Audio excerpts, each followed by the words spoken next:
Hello everyone. सो आपको लेके चलते हैं आज केदारनाथ। हमारी जर्नी स्टार्ट होती है सुबह 4 बजे दिल्ली से और हम करीब 7:15 बजे हम हरिद्वार पहुंच जाते हैं।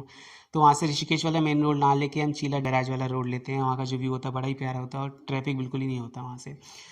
आपको सुकून मिलेगा बाइक चलाने में वहाँ। तो जैसे हम आगे बढ़ते हैं और करीब 12:30 बजे हम देवप्रयाग पहुँच जाते हैं। वहाँ का जो व्यू होता है बड़ा ही प्यारा लगता है। वहाँ पर दो नदियों का संगम है, आप जानते ही हो, अलकनंदा और भागीरथी। तो वहाँ देख के बहुत सुकून सा मिलता है और बड़ा ही अच्छा लगता है।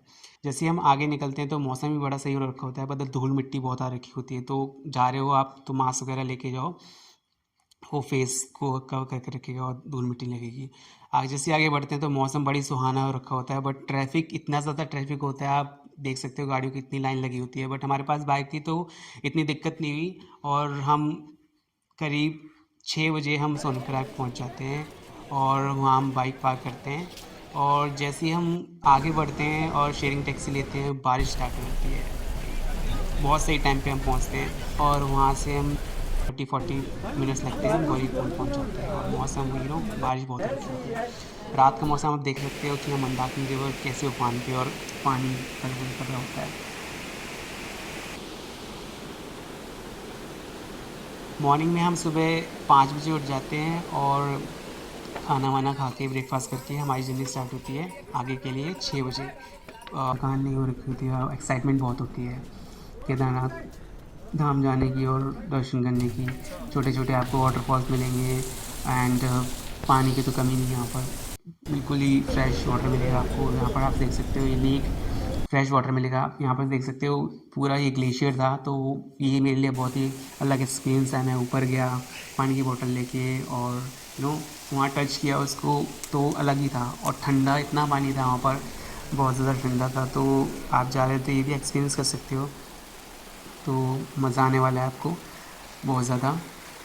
एंड फिर जैसे आप आगे निकलते हो तो आपको वहाँ पर झरने मिलेंगे, ग्रीनरी इतनी मिलेगी तो आप कुछ नहीं कह सकते वहाँ पर। और आप वहाँ पर मेन रास्ता ना लेके जहाँ पर घोड़े वोड़े चलते हैं, आप वहाँ से ना जितना शॉर्टकट ले सके आप शॉर्टकट लीजिए, क्योंकि जो घोड़े वाला रास्ता होता है और पैदल रास्ते का, वहाँ पर बहुत ही स्मेल आती है और घोड़े बीच बीच में आते रहते हैं, तो दिक्कत होती है।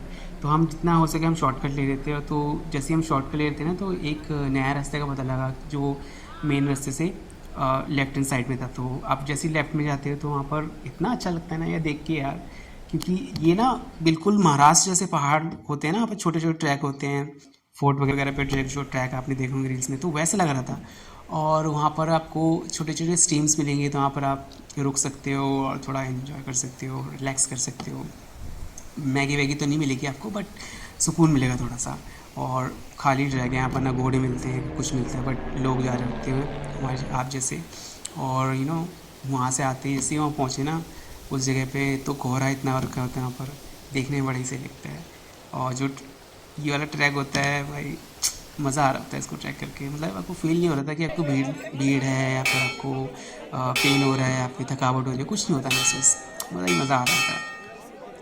तो जैसे ही आप आगे पहुंचते हो तो करीब हम 2:30 बजे पहुंच गए थे। जैसे ही हमने सुबह 6 बजे स्टार्ट किया और हम 2:30 बजे हम महादेव जी के वहाँ पहुंच चुके थे केदारनाथ के दर्शन करने के लिए।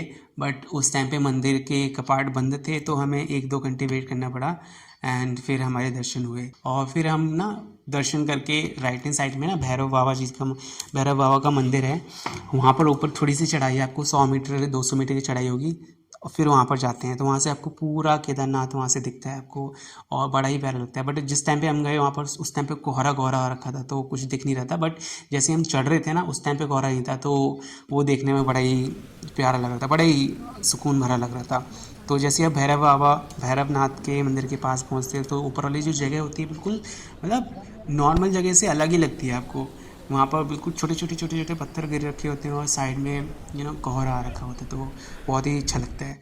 तो हम रात में वहाँ पर कैंपिंग करते हैं, क्योंकि होटल अवेलेबल नहीं थे, तो कैंप में रुकते हैं। और जैसे हम सुबह उठते हैं और कैंप का पर्दा हटाते हैं, तो भाई सामने सफ़ेद सफ़ेद पहाड़ बर्फ़ से ढके हुए, तो मतलब आँखों को इतना आनंद आता है ना भाई। ये नज़ारा होता है एक्चुअली इतना ट्रैक करने के बाद और केदारनाथ जाने के बाद भाई सुकून मिलता है। तो प्लीज़ अगर आप जा रहे हैं तो ये सब चीज़ें मिस ना करें और हर चीज़ का आनंद लें। जय भोलेनाथ।